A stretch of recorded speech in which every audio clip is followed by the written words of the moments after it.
ለመሆኑ ታቦተ ጽዮን ሙስሊሞች በጥብቅ የሚፈልጓት ቅርስ ስለመሆኗ ስንቶቻችን እናውቃለን? በሙስሊሙ ማህበረሰብ ዘንድ ታቦቷ ልዩ ክብርና ጥብቅ የሆነ አስተምሮ የሚሰጥባት ታላቅ ምስጢሮችን የያዘች ስለመሆኗስ? ይችን ታላቅ ታቦት ለማግኘት የማይፈነቅሉት ድንጋይ የማይቆፍሩት ጉድጓድ የላቸውም። የሀገሬ ሰው ግርግር ለሌባ ያመቻል የሚለው ያለ ምክንያት አይደለም። ከሰሞኑ በአክሱም ከተማ በክርስቲያኖች ግፍና በደል እንዲሁም አፓርታይድ ተፈጽሞብናል ያሉት ሙስሊሞች ይህንን ግርግር ተጠቅመው ታቦተ ጽዮንን መንቆር ጀምረዋል። ታቦተ ጽዮንን ልክ እንደ ጣዖት ቆጥረዋት አክሱም የታቦተ ጽዮን ከተማ ሳትሆን የጣዖት ሀገር ነች በማለት በእኛ በኦርቶዶክሳውያን ታላቅ ቦታ የተሰጣትን ምስጢራዊቷን ድንቋን ቅርሳችንን ታቦተ ጽዮንን መሳለቅና ይህንን ግርግር ተጠቅመውም ታቦተ ጽዮንን መሳደብ ጀምረዋል። በቁርአናቸው ላይ ለመጨረሻው ዘመን ትገለጣለች ብለው የሚጠብቋትን ታቦተ ጽዮንን ዛሬ ኢትዮጵያ ናት ያውም ኦርቶዶክሳውያን እጅ የሚለውን እውነት መቀበል አቅቷቸው ከዛ ይልቅ የሐሰት ትርክትን ፈጥረው በኦርቶዶክሳውያን ልብ ውስጥ ክፉ መርዝን መርጨት ምርጫቸው አድርገውታል። ለመሆኑ በአክሱም የተነሳው ግጭት በታቦተ ጽዮን ምክንያት ወይንስ በሌላ? ይህ ግጭትስ ምን ፍንጭ ይሰጠናል? ሙስሊሞችስ ታቦተ ጽዮን ላይ ለምን አይናቸውን ጣሉ? ቁርአናቸውስ ምን ይላል? ሰላም ጤና ይስጥልን ውድ የጊዜ ቲዩብ ቤተሰቦቻችን እንደምሰነበታችሁ፣ እንዴት ቆያችሁልን? ሰላም እግዚአብሔር ከእናንተ ጋር ይሁን። በዛሬው ዝግጅታችን ታቦተ ጽዮንን በተመለከተ በሙስሊሞች የሚነሱትን ሀሳቦችና በታቦተ ጽዮን ላይ በአንዳንድ የእስልምና ተከታዮች የታወጀውን የሐሰት ትርክት የምናስቃኛችሁ ይሆናል። እስከ ዝግጅታችን ፍጻሜ ድረስ አብራችሁን ቆዩ።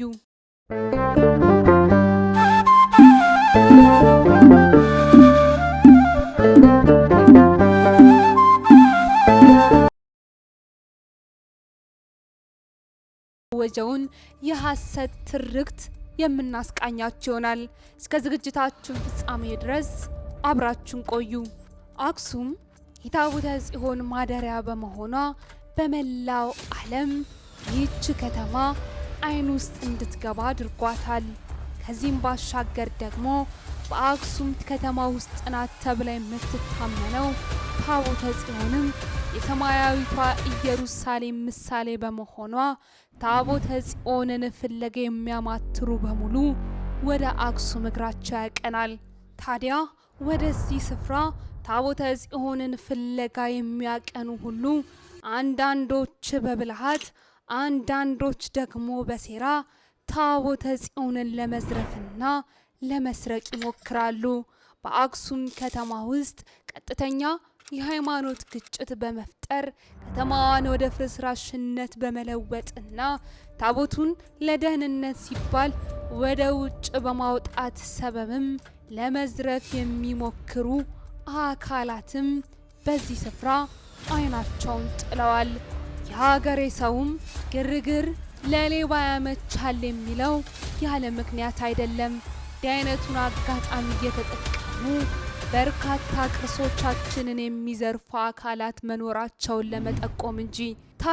ታዲያ ታቦተ ጽዮንን የራሳቸው ለማድረግ የሚጣጣሩ የዓለም ሀገራት ሁሉም ታቦተ ጽዮንን ለመውሰድና ለመዝረፍ አሰብስፎ እየጠበቀ ነው። ለመሆኑ ታቦተ ጽዮን እንዲህ ምስጢራዊ ሆነችውና በበርካቶች ዘንድ የምትፈለገው ለምን ይሆን? ታቦተ ጽዮን በኢትዮጵያ ኦርቶዶክስ ተዋሕዶ ቅድስት ቤተክርስቲያናችን ውስጥ ጥብቅ የሆነችና ምስጢራዊ የሆነች ቅርስ ናት። ይህ ምስጢራዊነትም ከብዙ ምክንያቶች የተነሳ እንደሆነም ይነገራል። በብሉይ ኪዳን መሰረትም ኪዳኑ ታቦት በእግዚአብሔር መገኛ ቦታ ተደርጎ ይቆጠርም ነበር። ለምሳሌ እንኳን በዘጸአት ምዕራፍ 25 ከቁጥር 21 እስከ 22 ላይ እግዚአብሔር ከኪሩቤል መካከል እንደሚናገርም ተጽፏል። ታቦቱንም መንካት ወይም አላግባብ መመልከት ሞት ያስከትል እንደነበርና ይህች ታቦት ታላቅ መለኮታዊ ኃይል እንዳላትም በመጽሐፍ ቅዱስ ላይ ተቀምጦልናል። በሁለተኛ ሳሙኤል ምዕራፍ 6 ከቁጥር 6 እስከ 7 ያለውም ታሪክ ይህንንም ያስረዳናል። ዖዛ ታቦቱን ለመደገፍ ሲነካው ተቀጽፎ መሞቱም ታቦቱ ልዩ ጥንቃቄ የሚያስፈልገውና ማንም ተነስቶ የሚነካው አለመሆኑንም ያስረዳናል። ይህ መጽሐፍ ቅዱሳዊ ትምህርትም ታቦቱ እጅግ ቅዱስ መሆኑንና ከሰው ዓይን መሰወር እንዳለበትም ይነግረናል። ታዲያ ይህንንም መሰረት በማድረግ በኢትዮጵያ ኦርቶዶክስ ተዋሕዶ ቅድስት ቤተክርስቲያናችን ሕግ መሰረት እውነተኛዋ ታቦተ ጽዮን በአክሱም ቅድስተ ቅዱሳን ውስጥ እንደምትገኝም ይታመናል። ታቦቱንም ለማየት የሚፈቀድለት ብቸኛ ሰው የታቦቱ ጠባቂ የሚባለው አንድ መነኩሴ ብቻ ነው። ጠባቂው እስከሚሞት ድረስ ከዚያ ቦታ መውጣት አይፈቀድለትም። ለሌላ ሰውም ታቦቱን ማሳየት እንዲሁ። ይህ አሰራርም ታቦተ ጽዮንን ሙሉ በሙሉ ከሕዝብ እይታ የሚሰውር ሲሆን ምስጢራዊነቷም እንዲጠበቅም ያደርጋታል። ታዲያ ይህቺ ታቦት ምስጢራዊ መሆኗም ከዓለምና ከንግድ እይታ ለመጠበቅ እንደሚረዳም በኦርቶዶክሳውያን ዘንድ በአባቶቻችን እንዲሁም በሊቃውንቱ ይታመናል። ቤተ ክርስቲያንም እንደምታምነውና እንደምታስረዳን ታቦተ ጽዮን ለማንኛውም ሰው መታየት አለባት ተብላ የምትታሰብ ተራ ቅርስ ሳትሆን መለኮታዊ ኃይልና በተገቢው አክብሮት መያዝ ያለባት ምስጢራዊ ቅርስ ናት። ምንም እንኳን በርካቶች ወደ አክሱም ጽዮን እያቀኑ ታቦቱን ለማየት ቢፈልጉም ቤተ ክርስቲያን ግን ይህ ምስጢራዊነት ለታቦቱ ክብርና ቅድስና አስፈላጊ እንደሆነ ታምናለች። ታዲያ ይህች ታላቅና ድንቅ እንዲሁም ምስጢራዊ ቅርስ በአሁኑ ሰዓት የበርካቶች ግጭት መንስኤ የሆነች ይመስላል። ይህችን ምስጢራዊ ቅርስ የሆነችውን ታቦተ ጽዮን ላይ ሙስሊሞች ዓይናቸውን ጥለውባታል። ቁርአናቸውም ስለ ታቦተ ጽዮን እንዲህ በማለት ይገልጻል። ቁርአናቸውም ስለ ታቦተ ጽዮን ሰፊ ማብራሪያ ይሰጣል። በዚህም የተነሳ ሙስሊሞች ታቦተ ጽዮንን ፍለጋ የማይፈነቅሉት ድንጋይ የማይቆፍሩት ጉድጓድ የላቸውም። የተገኘውን አጋጣሚ ሁሉ እየተጠቀሙ ታቦተ ጽዮንን መቀራመት ታላቁ ግባቸውና ምርጫቸው አድርገውታል። ለመሆኑ ስለ ታቦተ ጽዮን ሙስሊሞች እንዲሁም ቅዱስ ቁርአናቸው ምን ይላል? ታቦተ ጽዮን በእስልምና እምነት ተከታዮች ዘንድ በከፍተኛ ሁኔታ በጥብቅ የምትፈለግ ታላቅ ምስጢራዊ ቅርስ ናት። ይህ ፍላጎትም ከሃይማኖታዊ ትምህርታቸው ጋር በቀጥታ የተያያዘ ነው። ነገር ግን የኢትዮጵያ ኦርቶዶክስ ተዋሕዶ ቅድስት ቤተክርስቲያናችን ከምታምነው በተለየ መልኩ ሙስሊሞች የሚፈልጉት የተለየ ታሪካዊ ቅርስ እንደሆነ ሁላችንም ልንረዳውና ልብ ልንለው የሚገባ ጉዳይ ነው። የሙስሊሞች ፍላጎትም ዋነኛ ምንጫቸው የቁርአን አንቀጻቸው ነው። በሱረቱል በቀርሃ 248 ላይ እንደሚገልጸውም ታቦቱ ወይንም ደግሞ ታቡት የእግዚአብሔር የሰላምና የእረፍት ምልክት ወይም ሳኪና እንዲሁም የነብዩ ሙሳ ወይም የሙሴና የአሮን ወይንም ደግሞ የአሮን ቤተሰብ ቅሪቶችን ይዟል ተብሎም በሙስሊሙ ማህበረሰብ ዘንድ ይታመናል። በእስልምና እምነት መሰረትም ይህ ቅርስ በመጨረሻው ዘመን የሚታወቀው በእስልምና እምነት መሰረትም ይህ ቅርስ በዓለም መጨረሻ ዘመን የሚታወቀው ኢማም ወይንም ደግሞ መህዲ በመባል የሚጠራው ሰው እንደሚያገኘውና ይህንንም ምስጢር እንደሚያወጣም በበርካታ የእስልምና ተከታዮች ዘንድ ይታመናል። የታሪክ ተመራማሪዎችም ይህንን ያስረዳሉ። ታዲያ ይህ ሃይማኖታዊ ትምህርታቸውም ብዙ ሙስሊሞች ታቦቱን እንዲፈልጉትም አድርጓቸዋል። ፍለጋቸውም በዋነኝነት በኢትዮጵያና በዮርዳኖስ አካባቢዎችም ተካሂዷል። ለምሳሌ በ1980ዎቹ የአሜሪካ መንግስት በሲአይኤ በኩል ታቦቱን ለማግኘት ሙከራ ሲያደርግ በፈተና ውስጥ አንድ ርዕሰ ጉዳይ ታቦቱ በአረብ ሀገር እንደሚገኝም ተጠቁሞ እንደነበርም በእስልምና እምነት ተከታዮች ዘንድ ይታመናል።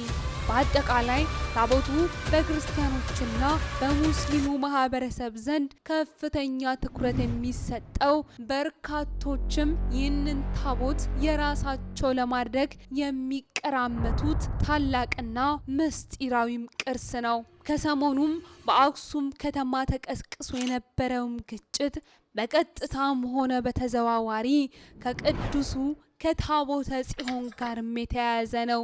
ውዝግቡ በዋናነት የሚነሳው አክሱም በኢትዮጵያ ኦርቶዶክስ ተዋሕዶ ቅድስት ቤተ ክርስቲያናችን እምነት መሰረት በጣም ቅድስት ስፍራ እንደሆነችና ታላቋ የቅድስቷ የምስጢራዊቷ የታቦተ ጽዮን መቀመጫ መሆኗም ይታመናል።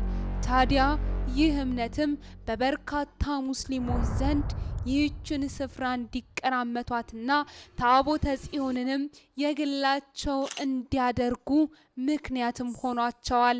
በዚህም የተነሳ የተለያዩ ግጭቶችን በመፍጠር እንዲሁም ደግሞ ግርግሮችን በማንሳት ታቦተ ጽዮንን ለመቀራመት እያሰፈሰፉ ይገኛሉ። የሀገሬ ሰው ግርግር ለሌባ ያመቻል እንደሚለው ሁሉ አሁን በተነሳው ግርግርና የተለያዩ ግጭቶችን በመቀስቀስ ለታቦተ ጽዮን ያልተገባ ስምን በመስጠት እንዲሁም በኦርቶዶክሳውያን ልብ ውስጥ ሐሰተኛ ትርክትንና መርዝን በመርጨት ለታቦተ ጽዮን ያለንን አመለካከት ለማውረድም እየጣሩ ይገኛሉ። አክሱም ከተማ የታቦተ ጽዮን መገኛ ሳትሆን የጣዖት ከተማና ሀገር ናት በማለትም ያልተገባ ትርክትን እየነዙም እየተናገሩም ይገኛሉ። ይህንንም አጋጣሚ ተጠቅመው በርካቶች ታቦተ ጽዮንን የሚፈልጉ አካላት ከጀርባ ሆነው በሙስሊሙ ማህበረሰብና በኦርቶዶክሳውያን ላይ የሴራ በትራቸውን እያሳረፉ ይገኛሉ። ለመሆኑ ይህ ግጭት ምን ይጠቁመናል? ከዚህ ግጭት ጀርባስ ያሉት እነማን ናቸው?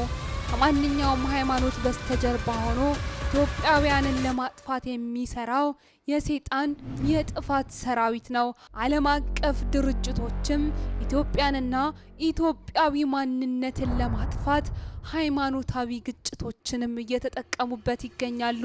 የኢትዮጵያውያን መንፈሳዊ ኃይል የሚፈሩና ታቦተ ጽዮንን ከስፍራው አለማንቀሳቀስ የሚፈልጉ ስውር የዓለም መንግስታት ተወካዮችም ከጀርባ ሆነው ይህንን ሴራ እየዘወሩት ይገኛሉ። ከዚህም ባሻገር ደግሞ የግራኝ አህመድን አይነት የጥፋት መንፈስ የለበሱና የኢትዮጵያ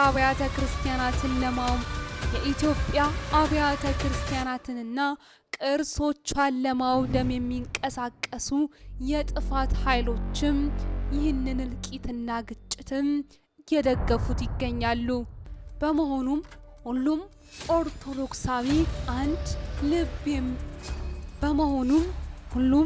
ኦርቶዶክሳዊ አንድ ልብ ሊለው የሚገባ ጉዳይ አለ።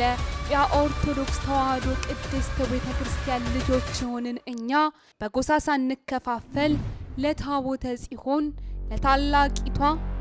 ለታቦተ ጽዮን እንዲሁም ለሃይማኖታችን ልንቆም ይገባናል። ለታቦተ ጽዮን እንዲሁም ለተዋሕዶ እምነታችን ልንቆም ይገባናል። በገዳማትና በበረሃ ያሉ አባቶችም የሚያደርጉትን መንፈሳዊ ተጋድሎ በምድር ያለነው ሕዝቦች በንጹህ ልቦና በመደገፍና በጸሎት መትጋትም ይኖርብናል። መፍትሄው ከሰው ሳይሆን ከእግዚአብሔር መሆኑን አውቀንና ተረድተን በእግዚአብሔር ስም ጠላትን በማሰርና በጸሎት አንድ በመሆን ወደ ፈጣሪያችን ልንጮህና ይህንን ጊዜ እንዲያሳልፈን ልንማጸን ይገባናል። እስካሁን የሰው ልጅ ያልደረሰበት ምስጢር ቢኖር ታቦተ ጽዮን የሁሉም የልብ ትርታ መሆኗን ነው። ስለዚህ ሁሉም ኦርቶዶክሳዊ የልብ ትርታውን ታቦተ ጽዮንን ሊጠብቃት ይገባል። ውድ የጊዜ ቲዩብ ቤተሰቦቻችን ለዛሬ ያዝንላችሁ ዝግጅታችን ይህንን ይመስል ነበር። በሌላ ዝግጅታችን እስክንገናኝ ሰናይ ጊዜ ለእናንተ ተመኘን።